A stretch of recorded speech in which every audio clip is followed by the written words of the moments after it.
While we have been sequestered away and hiding from a virus that belongs to a group of viruses associated with the common cold, a fundamental shift in the structures of our life, economy, and governance has been taking place. For all intents and purposes, life feels like it will go back to what it was before we were all forced to shelter in place. But it won't, and that's because what are called legacy systems like education, transportation, food, commerce, and government are being transformed into something we won't recognize. It is being reformulated into something different. What we had before will no longer be recognizable.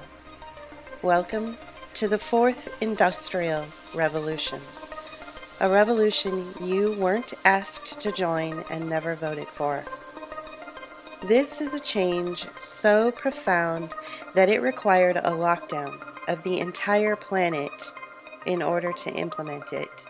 And although the pandemic and subsequent set of stay-at-home orders may be temporary, and even if we do go back to a somewhat recognizable world we were living in before, it doesn't mean things won't change drastically in the future.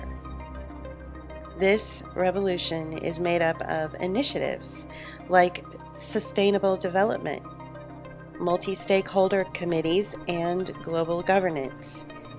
These initiatives have been put forth and implemented by the World Economic Forum and the United Nations, with a long-range plan to change our lives in profound ways. What we've experienced with the lockdown could have been a test run for what's to come, or it could be a period of time that allowed for the new structures to be put into place. What we can tell you is this: what you knew of your world before this pandemic is going to be different from now on. In this multi-part series of videos, we will explore what is taking shape, where it came from, how it will affect you, and try to give you a glimpse of what our world will look like in the next 10 to 30 years. This isn't the New World Order. This is the new model. This is the Fourth Industrial Revolution.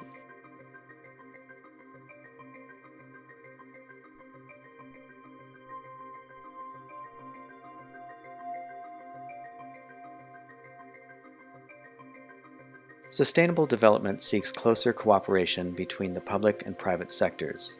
In other words, the goals of sustainable development will require them to institute fascism, which is the emergence of technologies that are shifting power and influence away from governments and towards companies and non-state actors. This in turn is shifting and expanding the traditional view of governance. Even without a political mandate, technology pioneers are increasingly involved in developing private rules, certification schemes, standards, social norms, and policies that end up, by default, governing the way that societies work, according to a report published by the World Economic Forum in 2018. These default norms and rules are often unrestricted by national borders. If government alone can no longer provide sufficient governance of emerging Fourth Industrial Revolution technologies, whether related to the commercialization of artificial intelligence or the use of social media to influence elections, governance will have to come from new sources of authority and new models of collaboration. Globalization has been spreading across the world since World War II. Its influence over national governments, businesses, and NGOs has increased the continued impact of its policies among world leaders. The goal of global governance is to blur boundaries between national, regional, and local governments while centralizing power.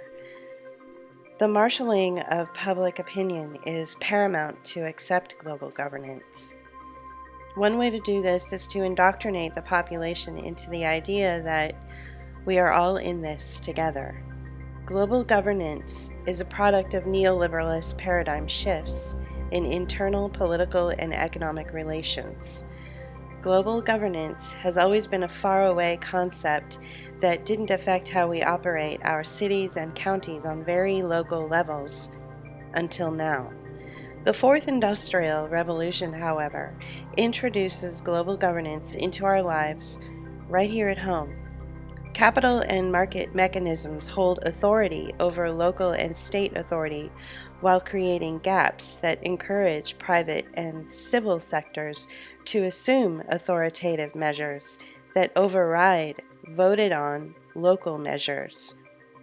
Your city, town, and municipality will now exist on global influence that may not have anything to do with what's good for your local economy, infrastructure, or tax allocation. Despite the capability of nation states and institutions to manage political and business needs internationally, stronger forms of global governance are being called for to manage what is perceived as a new reality. A reality that's being put into place by policies and initiatives by billionaires and supporters of global governance. Anti-globalization movements oppose the aims of global governance and the institutions that support the centralization of policy, regulation, and political power into the hands of a few, while creating a corporatized society based on social credit and surveillance. The goal of global governance will be to dictate human society by using a new model of multi-state coalitions and absorb the sovereignty of democratically elected governments to implement technologies that are the building blocks of the Fourth Industrial Revolution. Multi-state coalitions are project-based, public-private partnerships and made up of health experts, economic development experts, and an appointed staff of each state's governor. This may sound democratic, but it's not.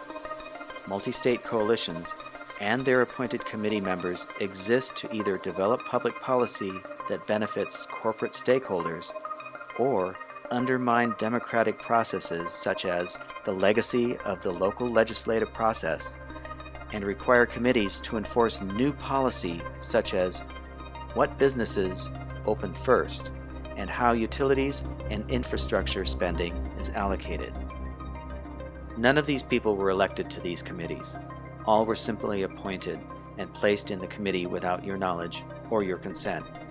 Yet multi-state coalition committees are developing policy and regulations that will affect your life in very specific ways. Each committee member has the interest of corporate stakeholders in mind. Your life and how you will be affected by these decisions that these committee members make does not matter. Right now, your state or portions of your state may still be closed for business. It's at this moment that these committee members in the multi-state coalition are working with corporations and the ruling class to decide which states will open and what businesses will be essential or viable in the future. Your politicians, like your governor and your local representatives, go public with updates on when your economy can open. It's during these public forums that they obfuscate from these corporate-backed initiatives, use infantile language to keep you distracted while asserting more dictatorial power grabs. The world and the lifestyle that people in the United States and Western countries live in today is complex and full of contradiction. We're told that human beings are biohazards and that we are having a negative impact on the environment. We're told we have freedom, but those freedoms are being eroded every day as we shelter in place. The gulf between rich and poor is astoundingly huge, and yet we know that the negative impact on the environment, the curtailment of freedoms, and of growing inequality are all the result of the actions of the billionaire ruling class.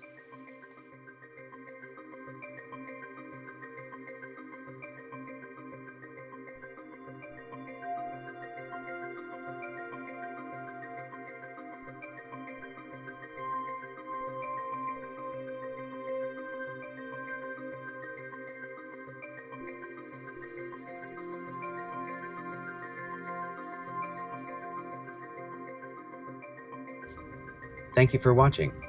Please hit the like button and subscribe to our channel.